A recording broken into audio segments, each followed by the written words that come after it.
So All right.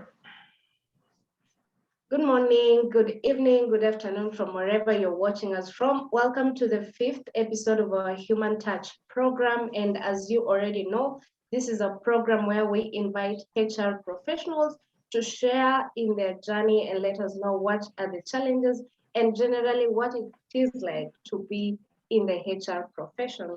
So today we have an amazing guest, and I am going to hand over the program to our CEO to take it from there. All right. Thank you very much, Pauline. Welcome to this new episode 5 of Human Touch. Basically, Human Touch is a program that we started some few months back to connect and interview HR professionals so that we can learn about their journey.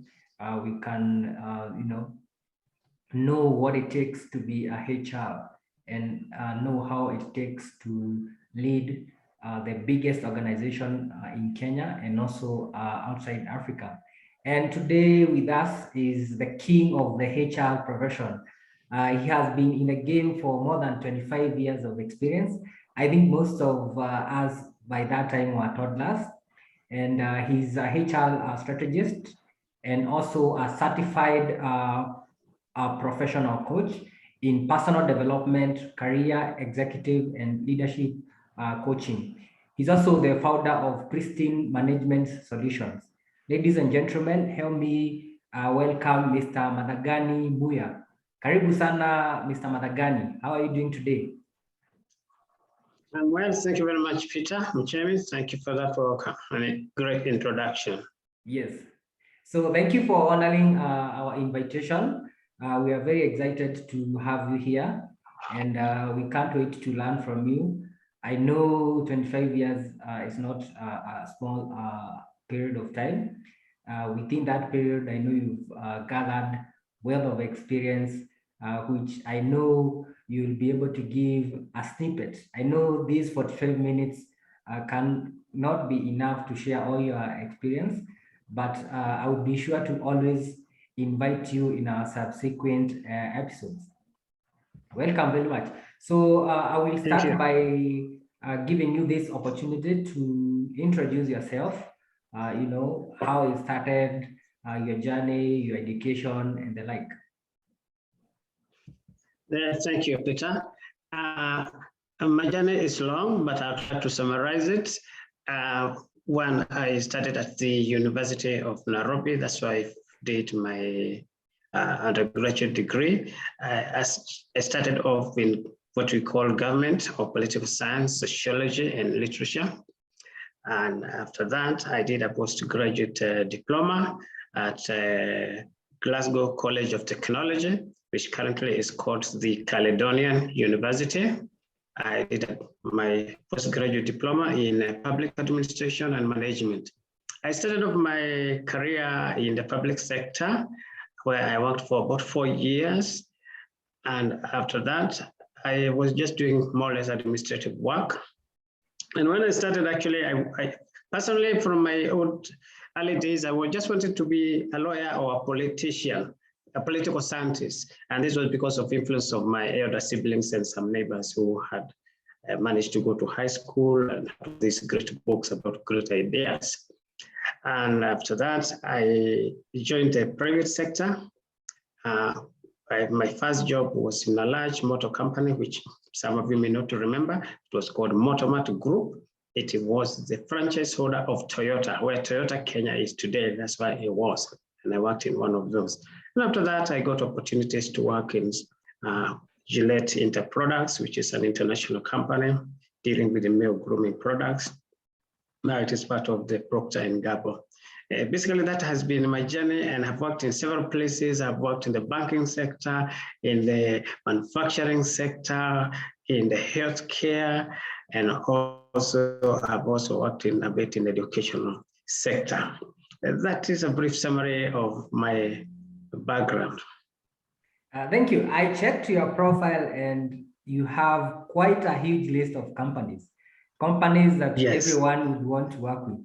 I'm sure I would want to be your friend because That's a very huge network you have there.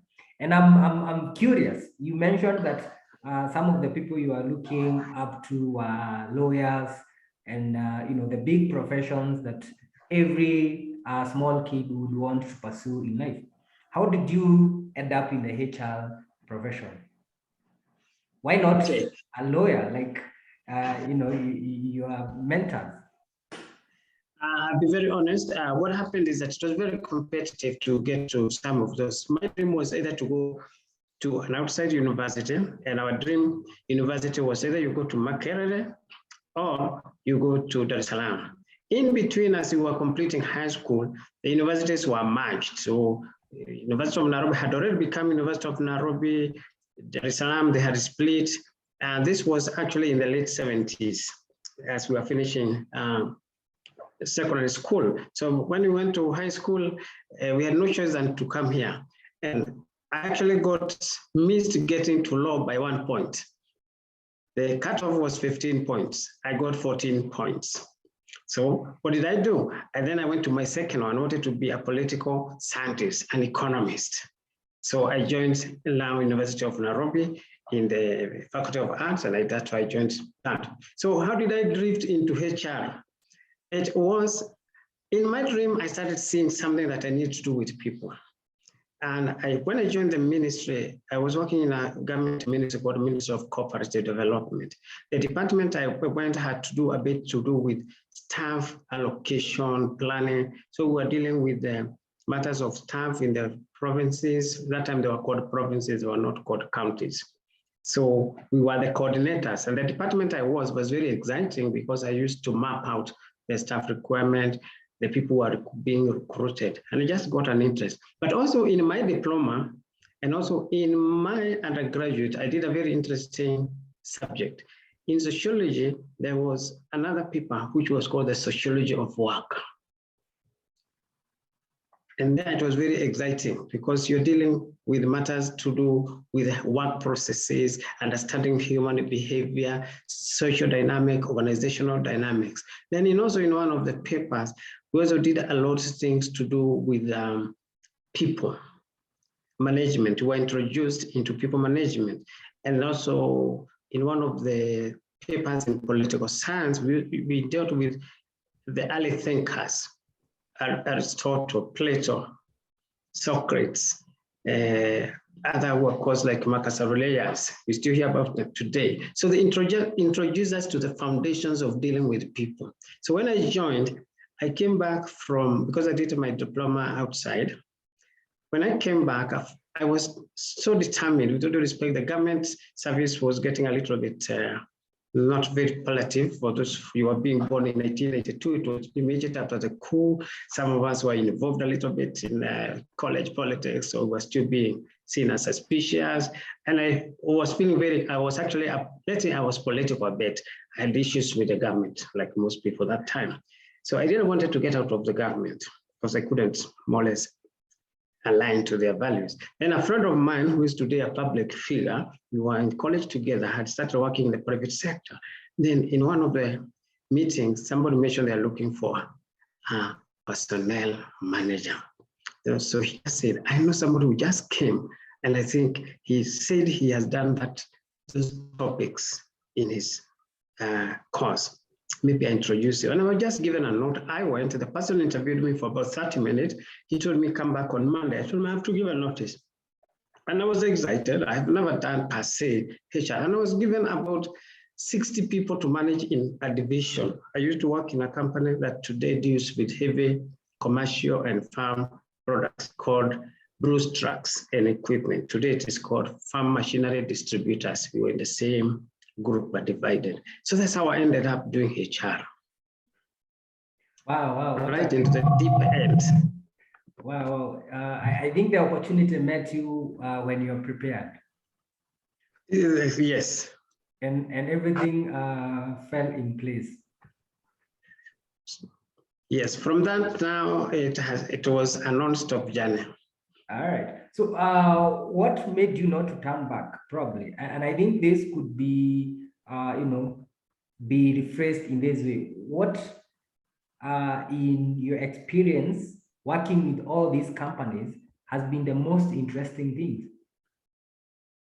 What do you like about being in HR? What are some of the challenges that you came across that you say, okay, this changed my life, changed my view of the way I was interacting with people? Okay, first of all, when I joined, there was a bit of a shock because now people are coming for you for solutions. And here you are. I was 26 and people at all levels, you know, elderly people, senior people, young people, excited people, they're just coming for solutions. So I had to draw a bit from my own personal, maybe sometimes personality matters. It was a bit of a shocker. So the challenge, first of all, I faced is just how to handle problems. And with time, of course, I had somebody who was trying to support us, but they were the boss. Now you can't go to the boss with all manner of questions. So what I eventually started finding is that I could actually help somebody. And that in itself was exciting, that when somebody comes with a problem, I'm able to, whatever way, sometimes I would fumble, but I would find how do we solve this problem.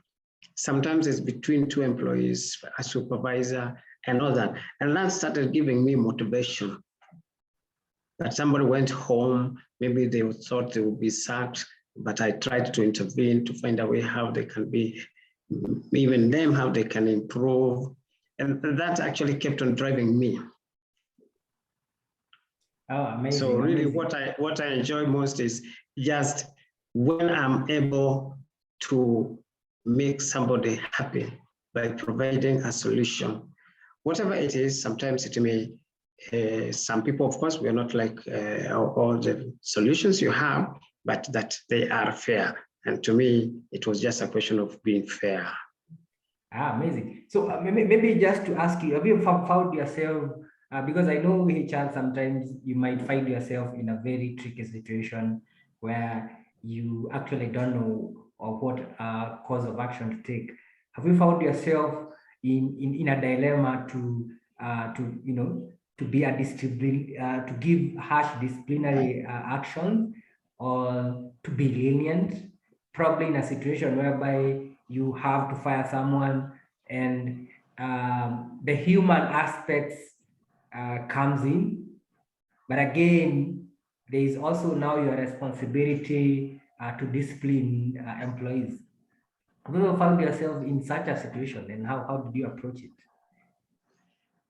That is very common, Peter, and that is the pain of HR. Yeah. There is a saying and an article that was written, I always refer all HR practitioners to it, that HR is not for the faint-hearted.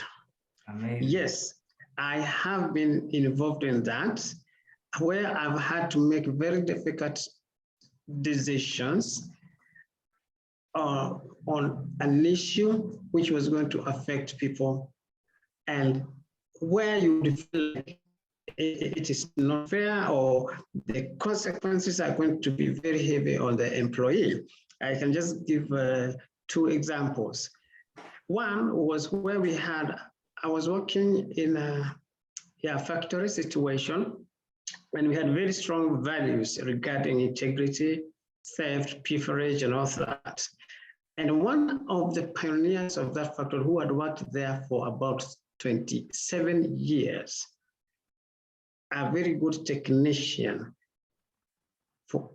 was caught stealing. Okay, it was actually at Gillette. We were making blades, you know, the Nasset blades. I'm sure you have seen maybe, and the Gillette, but the normal blades, razor blades. He was caught, and what used to happen is that some people used to steal what was to be called rejects, and they take out to the market. And what I can assure you, a small pack of this size of blades could maybe, during those years in the mid-late 90s, could cost about almost 50,000 shillings, because a blade maybe says 10, and they're so small. So they used to steal, and he was caught. And it was reported to me, and the MD said, deal with it. And I just knew there's no way I'm going to say this man has been here for 6 years and all that. He's a senior person and all that. The rules were very clear. We do not encourage theft, pilferage. And poor Mr. Mangeli had to go. And he was about 50 years. That really was a great shocker. That is one. In another factory, I worked in another place, we were closing. And the information was being given by faces. So I was a custodian of that information. And I was sworn to secrecy for 1 year. And we had to do a lot of planning. A lot of issues had, because it was a total closure.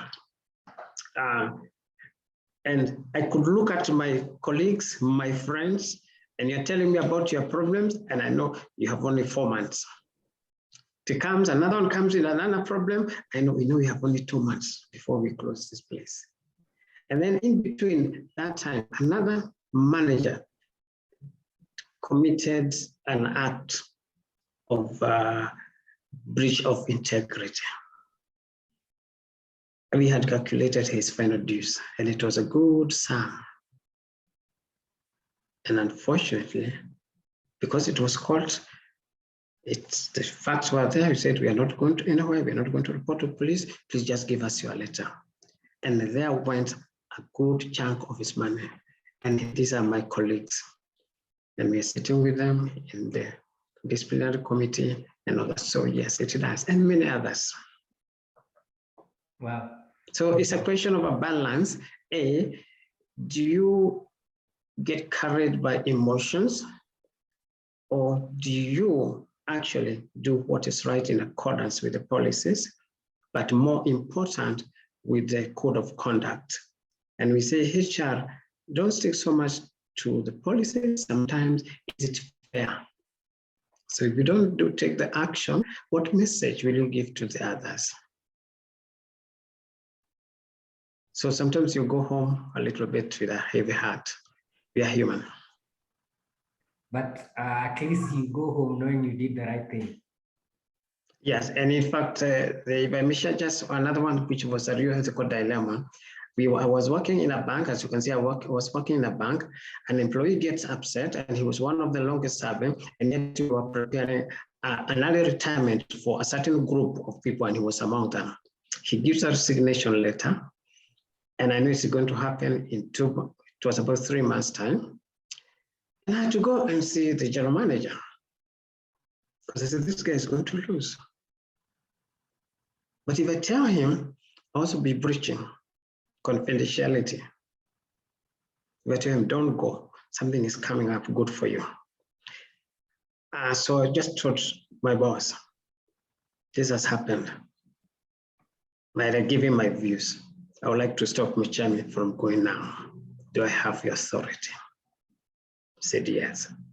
Tell him to withdraw that letter and do it with a witness. The man of today, he sees me and says, you saved me. Yeah. So these are dilemmas that you have. I could not tell him, don't go alone, because he could go and review to other people. I've been told this is coming, so confidentiality. Thank you. Wow. That's a very good example of human touch. You touched his life forever. Yeah. Definitely. Those are some of the examples we are seeking to get from people like you who have been in the game. And I think despite the hard choices and hard decisions you make, I'm sure most of the times are the times you touch life. So currently we are being faced by COVID-19, and just the other day we have a new variant. And of course, this has changed very many ways. And the people who've been affected by how things work, I would say, is the HR. Be it how people work, how performance is done, and appraisal and all that. So what do you think will be the major trend that will change human resource in the near future, from your perspective? Well, that's a good question. And I think maybe just to add, Yes, please. I'll be very interested to hear your opinion, because you've seen generations from the time when we didn't have technology to the era where we had technology, and now where we have very strange pandemic that is changing everything. So if you can connect the whole of that journey, it would be very interesting to hear from you. Okay. One thing is what we are calling the future of work, irrespective of the COVID-19 pandemic had started. What COVID-19 did is to bring it closer. So the future we were talking about of work is here now. So we better start adjusting to it. So what are the major impacts, things that are impacting how we work and how organizations must change? The first one is technology. Technology is affecting how we work. Now we have things that we used to do manually, but now technology is able to do them. People in HR are saying HR is finished. HR is not finished. It's how HR works that is finished. So we start new. So technology and the digital technology is going to transform us, because most of the activities that engage us are going to be automated.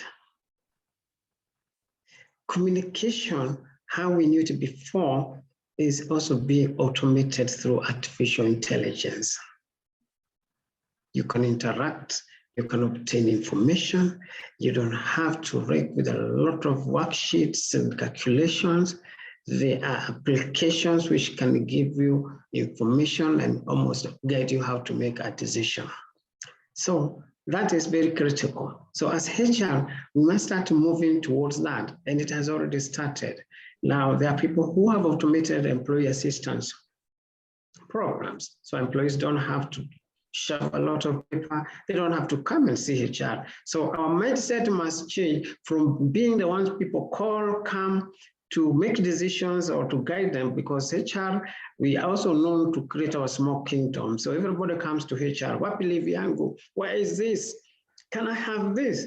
It will be right in front of you. You either click the button and somebody will have timed you and say, look, you took one day to approve this or to set up this. You're not working. And so that is going to change a lot of us, because it's happening. And like you look like in the health sector, the insurance companies, the medical, you're carrying cards, you go swap it. You don't need HR. HR only come when they need a special approval. But everything else is mapped, and you can tell what am I entitled, where can I go, and all that. And it's forever, wherever you are. So that will change. Who tells you need to sign a form for leave? Everything is here. Who tells you must come to HR to collect your pay slip or to have a message, going all over a building and putting them on a courier just to deliver some documents? No, they are all there, they are being scanned, they are official. So that we can change. So what does that change? Our mindset changes. So we feel like we have lost authority, but maybe we have just been empowered. Two, we are also dealing with new, different perspectives or generations whose way of working is different from us, whose values are slightly different from us, whose perspective of what maybe we thought is the most important in the workplace is not. Today, reporting at 8 is not the most important. It's completing your task in time. What has that done is made us work from any place. So if I'm the typical supervisor who expects somebody to perform a task which they can be able to do because the system have allowed them, then of course we are getting into conflicts with a certain generation. So all these are going to come into place. So what we're telling people is start learning about technology, digital technology, so that you can start fitting in. And also the business that does not fit into that, of course, will be lagging behind, because which HR wants to go and work in a place that is so manual still when you came from a high digital environment. So there are many things that will change. Then of course, the skills that we need are changing. We're seeing more focus on leadership issues now because technology is there. It can do the work for you, can make it easier. So you just have to think and tell it what you want, then it will give you. So artificial intelligence, emotional intelligence, leadership, communication, because we need to be more clear in your messages of what you want. There's no room for, and that's the problem we're having with the young generation. They just ask themselves, so what exactly do you want? Because I'm winding around a subject. Yeah. So that's the many trends that we have. Then of course, acknowledge that performance, how we evaluate it, is also going to change. It just be results driven.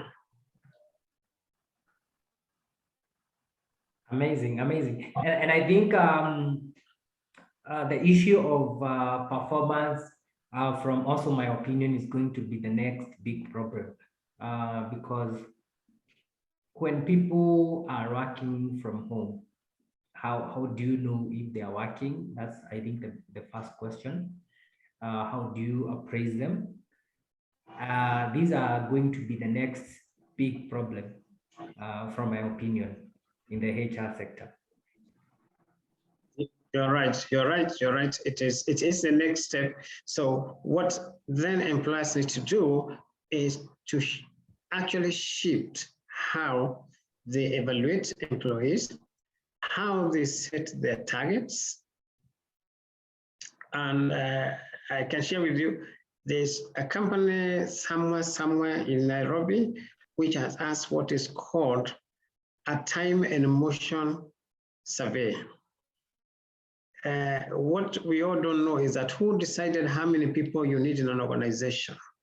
For some organizations, is a very technical process, because the measure is like a job, it's like a workload analysis, but it goes to be more practical.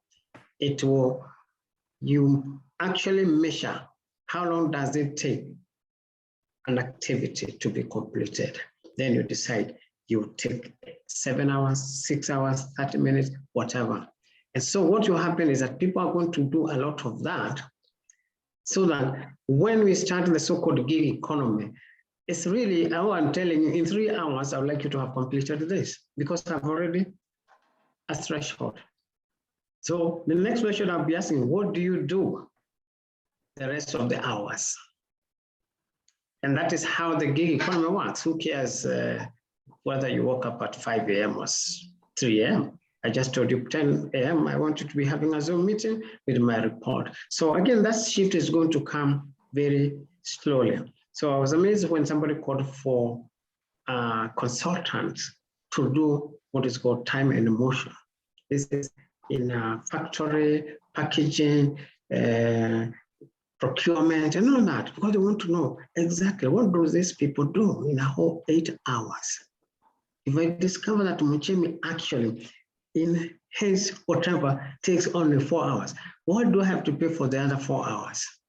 So I'll get rid of one person, and I'll make sure I have only 4 people who can work the total, maybe 36 hours I need for this work to be done. So the performer has to change from that perspective of subjectivity, not knowing exactly what you are expecting to receive. And this way, like I worked in a bank. Banking is very straightforward. Cashier is there.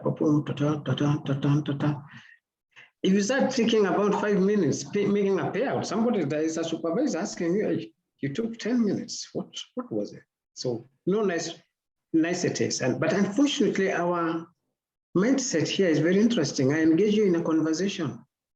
Go to Safaricom. Those people you try to divert them, they're just working. Yes. They're just doing something because they're being timed. There's a timer in Safaricom. The minute they click, you have started. That's good. How did you take 10 minutes? 10 minutes, I was looking for the SIM and I pressed a button. Somebody was working, and it's a whole integrated system. So that's the next stage.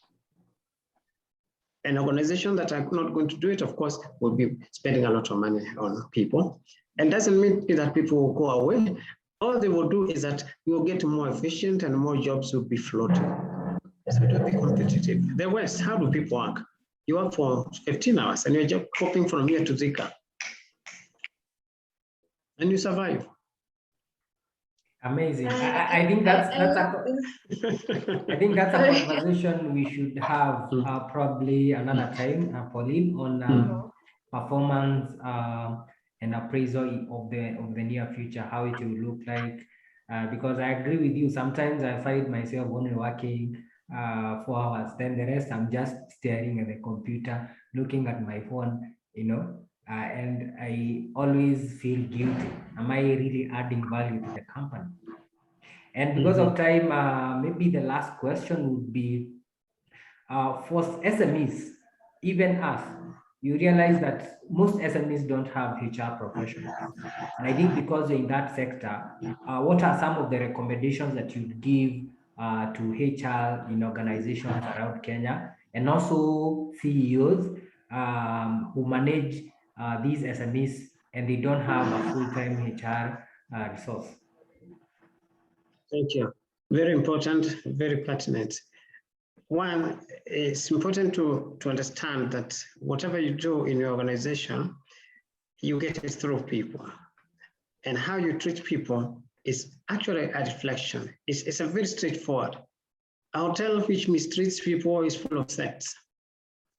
So the first thing is to have systems that will provide you with a basis of making decisions, so that decisions are not based on your perception. There are laws that govern relationship between employer and employee, and between government and an organization. So make sure you have also complied with those. They don't cost you money. It's a mistaken belief with SMEs that when you do the right thing, it will cost you more. So make sure you comply. And to do that, you need somebody with some HR background to be able to be coordinating this for you. So if they have to do safety issues, maybe the issues of safety, occupation, you don't have to be getting visits from the enforcement agencies. And every time they come, they part with 2,000 shillings. If you calculate that in a year, 10 agencies always swamping you every quarter. That's the salary you could have paid your HR officer. So it's good to have people systems so that you can know exactly what are the skills, the competencies that you need to deliver for you. And to have systems that can measure. Most of us measure, it is my work, I know what I want. And that is the perception. So we do not, as SMEs, seem to appreciate that the people you bring are the ones that will make you succeed. They have ideas. You bring a business development manager, but you don't want to appreciate them because you get your deals through network, which is okay. But will you always be looking for people you know to give you business? No. And those networks cost you money sometimes because no lunch is free. Okay, so it's good to have policies which will guide your talents, your compliances, so that you don't get sued left, right, and center. You make decisions that are not only compliant with the labor laws, but also are seen to be fair. And the HR manager or officer will remove a lot of headaches from you day to day dealing with people. So shall the accountant, so shall the business development manager. So we miss that. And actually the other day I was with a council member of KEMS, and they said, oh, you are doing a wonderful job, but I'm not seeing anything on HR. On people, it's just business, marketing, finance, and all that. So that's what I would say. And develop your people, so train them. You're mute. You're muted. Sorry. All right. Thank you. Thank you very much, Mr. Mathangani, for joining us today. And I think at this point, I would vote for another meeting with you. There's a discussion that I've felt you have so much information to share, because I also feel, and because we are also in the technology sector where we provide payroll and HR software.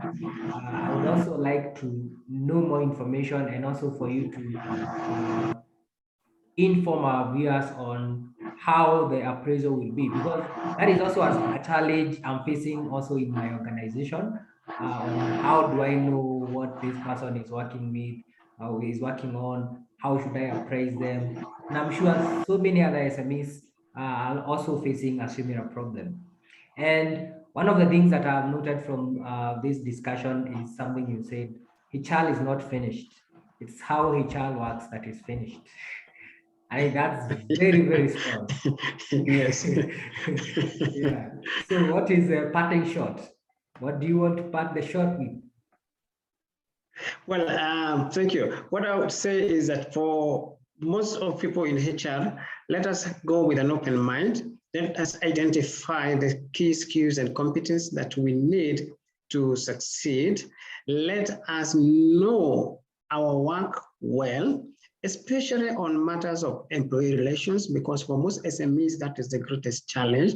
And if you cannot manage employee relations, then the employer may not see your value. So learn to speak like an expert. Do not wait for problems to start. Be proactive and take time to develop yourself personally so that you can succeed in your career. Thank you. Thank you very much, and see you soon. Asante sana. Thank you. Bye-bye. Bye. Bye. Thank you. Thank you. Thank you, Pauline.